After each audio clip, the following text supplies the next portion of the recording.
વઢિયાર આહિર કેળવણી મંડળ રાધનપુર આયોજિત વઢિયાર વાગડ ચોરાળ આહિર સમાજ દ્વારા સ્નેહ મિલન સમારોહ, કર્મચારી સન્માન સમારોહ અને માર્ગદર્શન સેમિનાર 2025 યોજાયો। પાટણ જિલ્લાના રાધનપુર ખાતે આવેલ શ્રી વઢિયાર વાગડ ચોરાળ આહિર કેળવણી મંડળ ખાતે શ્રી વઢિયાર આહિર કેળવણી મંડળ રાધનપુર દ્વારા નવા વર્ષનો સ્નેહ મિલન આહિર સમાજના કર્મચારીનું સન્માન અને માર્ગદર્શન સેમિનાર 2025 યોજાયો।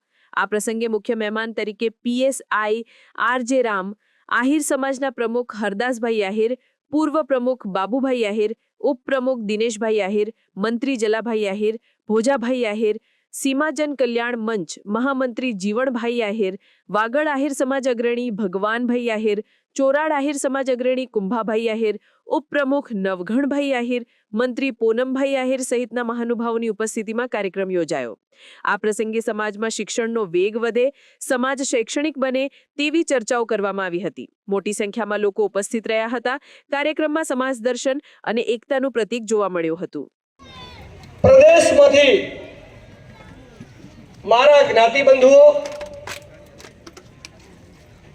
કર્મચારી મિત્રો તેમજ વડીલો, યુવાનો અને ભાઈઓ અને બહેનો, આપ સૌને આ સંસ્થાના પ્રમુખ તરીકે હૃદયથી આવકારું છું।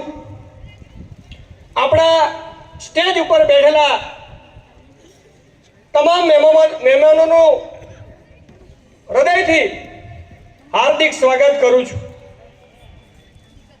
બાબુભાઈ પૂર્વ પ્રમુખ, એમના પહેલા શંકરલાલ પૂર્વ પ્રમુખ, લક્ષ્મણભાઈ પૂર્વ પ્રમુખ અને ભૂરા બાપા જેમને આ સંસ્થાનું બીજ રોપ્યું છે, ત્યારે આજે આપણે આ બધા સ્ટેજ ઉપર પહોંચ્યા અને આપણે ત્યાં ઊભા છીએ।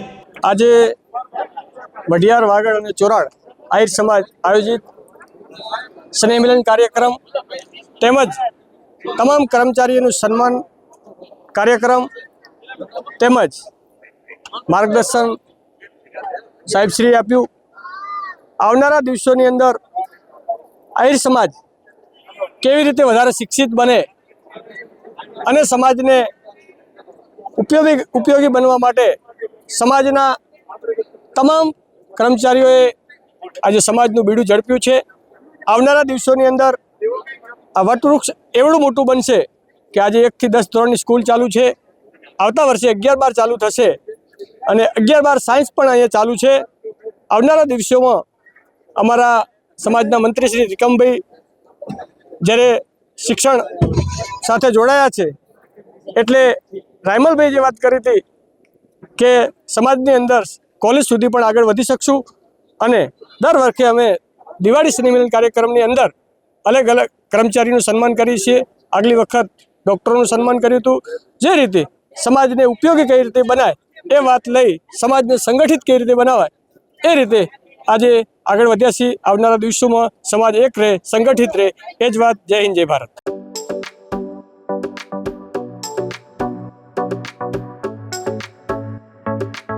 સમાચારની અવનવી અપડેટ જોતા રહો નિખરતા ગુજરાત ન્યૂઝ સાથે। નિખરતા ગુજરાત ન્યૂઝને લાઇક, શેર, સબસ્ક્રાઇબ કરો અને બેલ આઇકન દબાવીને સમાચારની ઝડપી માહિતી મેળવો।